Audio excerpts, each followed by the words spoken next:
Vivek, have you always been Republican? I've always been pro-American. I voted Libertarian in my first election, actually, back in 2004. I did not find George Bush compelling. I did not find John Kerry compelling.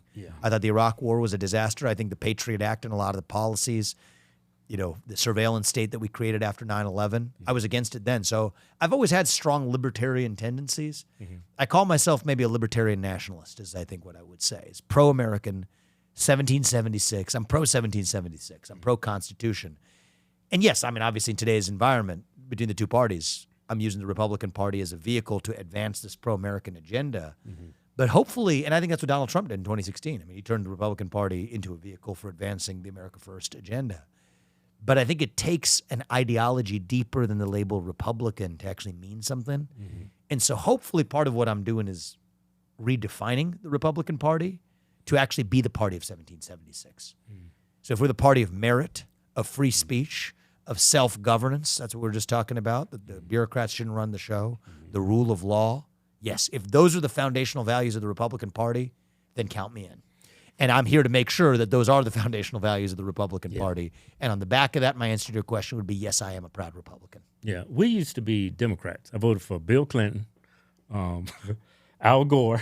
I voted for Al Gore. I voted for John Kerry, but I was new to politics. I stood in that line for 2 hours because I thought Republicans were racist. Yeah, and that's what I thought, because it's, being black, that's what your condition. It's in our culture. Yeah, and that's why it was. I didn't know that about you guys, but I think, but I'm not surprised, and I think that's great. I think you should. Maybe you already do this, but you should. I probably haven't seen most of your stuff. Maybe I should.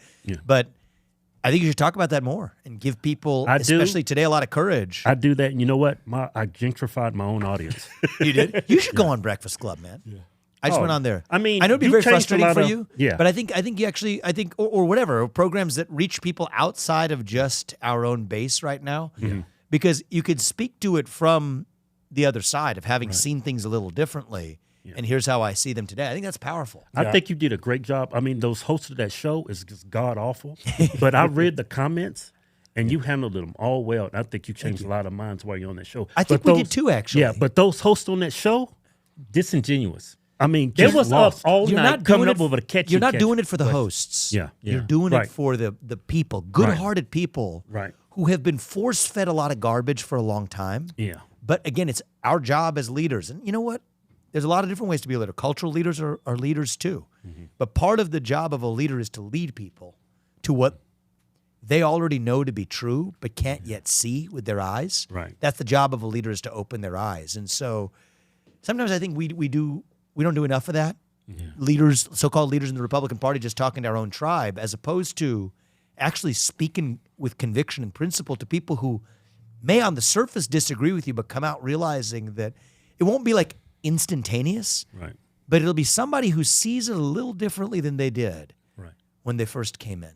And if we do that, then I think our country's best days are still ahead of us. And I'm not saying this to brag, because I think everybody has their role to play. But that's something that I think I have been able to do even in the last year, that I hope more people in our party and our movement also step up to do too, to say it wasn't that scary, right? Because all the political consultants would tell me don't do it.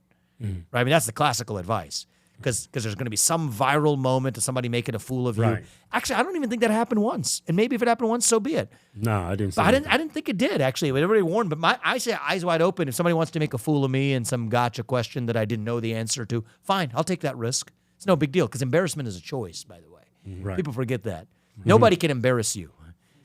I can embarrass myself. You can embarrass yourself. Yeah, exactly. Embarrassment is a choice of the recipient, but actually it never happened. I think it never even happened that somebody thought I should be embarrassed to have gone on one of those programs.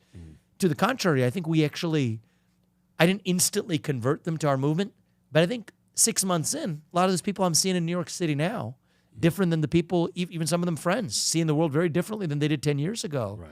That's how we actually lead and reunite, dare I say, reunite this country, not by compromising on what we stand for, but by actually having enough self-confidence to stand for it, even in the face of people who think they disagree with us, but in their heart of heart may not. And so anyway, when I hear you tell your story that you voted for John Kerry, that's a cool thing to say. Thank you. Or Al Gore or Bill Clinton. It gets worse. I voted for Obama.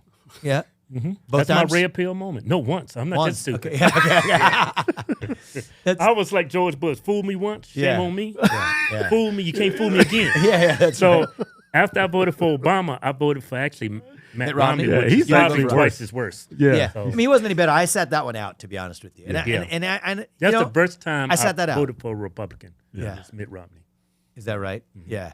He disappoints me, man. I mean, we don't need to go into that. We're probably wasting airtime that we could talk about other things. He's a waste of time. But that's my point is forget the R versus D label. I voted Libertarian in my first election. I came around, I mean, I believe Donald Trump actually reinvented the Republican Party. Yeah, he did. He saved it, actually. But we got to take it to the next level. Yes, we can't just stop there. I mean, this is what do our founding fathers say if they were alive right now is they would say, great, Donald Trump revived a lot of those 1776 ideals, but it didn't start in 2016. Yeah. It started in 1776. Right. And you all still have another 250 years and then some still left in you. And so the next 4 of those years are going to be led by Donald Trump. But it's up to us to continually define what are the principles of America first. It's bigger than one man. It's bigger than me. It's bigger than Trump. I'm telling you, Trump needs you as vice president. I'm going to do whatever is required for the country. I would be very disappointed if he don't choose you. Is that right? Hey, man, who are you? There's a lot of there's I'm good people. Black American. If he doesn't pick it, that's so disappointing. Because the Republican Party started off with the first 12 black senators. What happened to that? Yeah, I don't see that anymore. You have studied your history. Yeah.